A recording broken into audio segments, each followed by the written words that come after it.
રહ્યા છો Vadodara 24 hours news channel. હવે જોઈએ અગત્યના સમાચાર. વડોદરામાં ભાજપ કોર્પોરેટર ડોક્ટર રાજેશ શાહના અછોડો તૂટવાનો મામલો. વડોદરા ક્રાઇમ બ્રાન્ચે સિકલીગર ગેંગના 2 સાગરિતોની કરી ધરપકડ. એક જ દિવસે શહેરમાં કોર્પોરેટર સહિત 4 લોકોના અછોડા તૂટ્યા હતા.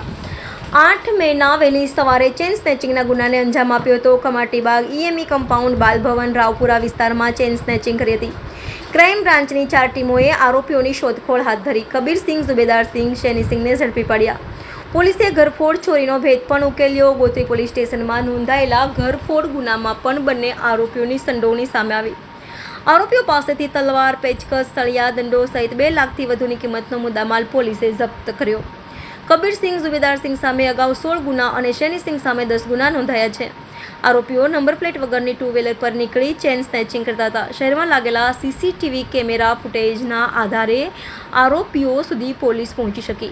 તમે જાણો છો એમ પરમ દિવસે લોકસભાનું જનરલ ઇલેક્શન હતું અને મતપેટીઓ અને જે ઈવીએમ મશીન જ્યાં સ્ટ્રોંગ રૂમમાં જમા થાય તો સ્વાભાવિક રીતે 12 વાગ્યા સુધી બંદોબસ્ત ચાલુ હતો અને એ તકનો લાભ લઈ અને વહેલી સવારે એટલે કે 8 તારીખે સવારે 6 વાગ્યાથી 7:30 વાગ્યાના અરસામાં આ જે 2 આરોપી છે એ બંને આરોપીઓએ ચેન સ્નેચિંગના અલગ અલગ ગુનાઓને અંજામ આપેલો. તેઓએ એકી સાથે રાવપુરા પોલીસ સ્ટેશન, ફતેગંજ અને સયાજીગંજ એ પોલીસ સ્ટેશનોમાં કમાટીબાગ વિસ્તારમાંથી ઈએમઈ કમ્પાઉન્ડ બાલભવન પાસેથી એવી રીતે મોર્નિંગ વોકમાં જે અલગ અલગ માણસો નીકળેલા એમાં એક મહિલા હતા જેમનું મંગળસૂત્ર અને બીજા 3 પુરુષ હતા. એમના ચેઇન એ પલ્સર મોટરસાઇકલ ઉપર એટ રેન્ડમ જે એને સોફ્ટ ટાર્ગેટ લાગ્યો એમાંથી એ લોકો જૂટવીને જતા રહેલા. તાત્કાલિક કંટ્રોલમાં એની વર્ધી આવેલી અને ક્રાઇમ બ્રાન્ચ સવારમાં ઇમિડિયેટલી ગણતરીની મિનિટોમાં જ કામે લાગી ગયેલી. અમારી અલગ અલગ 4 ટીમોએ આ બાબતે વર્કઆઉટ ચાલુ કરેલું. ભોગ બનનારની પૂછપરછ કરેલી, આરોપીનો ચહેરો, હુડિયો, મોટરસાઇકલ કેવું છે વગેરે એની તપાસ કરી, સીસીટીવીના ફૂટેજ મેળવી અને એમાં આજે અમને સફળતા મળી છે. અને એ જે 4 જે ચેન સ્નેચિંગ થયેલા એ આરોપીઓ મળી આવેલા છે. એ આરોપીઓ બંને બરોડાના જ છે. એકનું નામ છે કબીરસિંહ જોગીધરસિંહ સિકલીગર અને બીજા જે છે એ જૂનાગઢના છે પણ એના બનેવી છે. એનું નામ છે શેનીસિંહ સિકલીગર. આ બંનેને રણોલી ખાતેથી આજે અત્યારમાં ઝડપી પાડ્યા છે. એમની પાસેથી મુદ્દામાલમાં ગયેલા ચેન કે જે તૂટી ગયેલી હાલતમાં છે એ મળી આવેલા છે. ટોટલ 2,26,000નો મુદ્દામાલ મળેલ છે. આ સાથે એણે અન્ય ઘરફોડનો સામાન પણ એમની પાસેથી મળ્યો છે. એમની પાસેથી 2 ઘડિયાળ મળી છે. એ બંને ઘડિયાળ એક ગોત્રી પોલીસ સ્ટેશન અને એક ફતેગંજ પોલીસ સ્ટેશનમાં જે ઘરફોડ ચોરી થયેલી છે એ ચોરીના ગુનાની ઘડિયાળ છે એવું એણે કબૂલ કર્યું છે. માટે કે 2 ઘરફોડની ચોરી પણ ડિટેક્ટ થાય છે. એમની પાસેથી એક તલવાર મળી આવી છે. તલવાર પણ એણે ગોત્રી પોલીસ સ્ટેશનમાં જે ઘરફોડનો ગુનો કરેલો એમાં એને મળી આવેલી. એ ઘરફોડના ગુનાની તલવાર પણ મળી આવેલી છે. આ બંને એ રીઢા ગુનેગારો છે.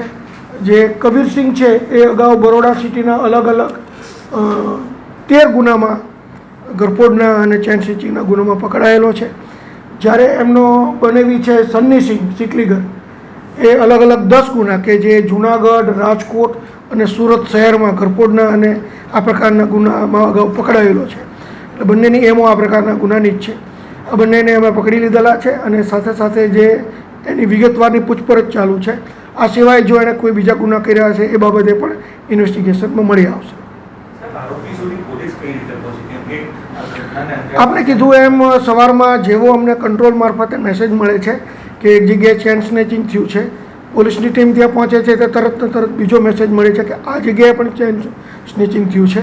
એટલે જે ભોગ બનનાર છે એની પૂછપરછ દરમિયાન અમને ખબર પડી કે આ પલ્સર મોટરસાઇકલ ઉપર એક જ ટીમ છે કે જે નંબર પ્લેટ વગરનું મોટરસાઇકલ છે અને એના મોઢા ઉપર એણે માસ્ક પહેર્યા છે કે મોઢા સંતાડેલા છે. એ આધારે અને બાજુમાં જે સીસીટીવી હતા શક્ય હતા એટલા સીસીટીવીના વર્કઆઉટને આધારે એનો રૂટ નક્કી કરીને કઈ બાજુએ ગયા હોઈ શકે એ આધારે એ લોકો રણોલી અને એ બાજુ ગયા હોય એવી અમને માહિતી મળેલી અને એને આધારે આજે બંને આરોપીઓ મળી ગયા છે. ભાગવાની કોશિશમાં હતા કે પછી એમના હા રૂટીન પ્રોસેસમાં? નહીં એ લોકો તમામ જગ્યાએથી ભાગવાની કોશિશમાં હતા. એક ગુનો કરીને તરત પછી જ્યારે 4 ગુના કર્યા પછી એ લોકો સિટીની બહાર રણોલી બાજુ ભાગી જવાની ફિરાકમાં હતા. અને એ બાજુ ગયા એની અમને હકીકત મળતા અમે રણોલીથી આજે એને હસ્તગત કર્યા છે. શું લાગે છે કે જે સીસીટીવી કેમેરા જે ક્લિયર ફ્રીક્વન્સી આવતી નથી, બદલવાની જરૂર લાગે છે? સિટીમાં લગભગ સીસીટીવી કેમેરાથી આખું સિટી કવર છે. પોલીસના કેમેરા સરકારી છે, ઇવન ખાનગી કેમેરાઓ કોઈની દુકાનોના શોપિંગના એ કેમેરાનો પણ અમે ઉપયોગ કરીએ. આપ કહો છો એમ વાત સાચી છે. જેમ કેમેરાનું પ્રમાણ વધારે એમ મિલકત સંબંધી ગુનાઓનું ડિટેક્શનનું બધું ઇઝી રહે છે. સર, જે મોટરસાયકલ છે ચોરીની છે કે એમના પોતાના માલિક? ના, એ એના પોતાના નામે જ છે. જે કબીરસિંહ છે એના પોતાના નામનું જ મોટરસાઇકલ છે, પણ એને નંબર પ્લેટ કાઢી નાખી.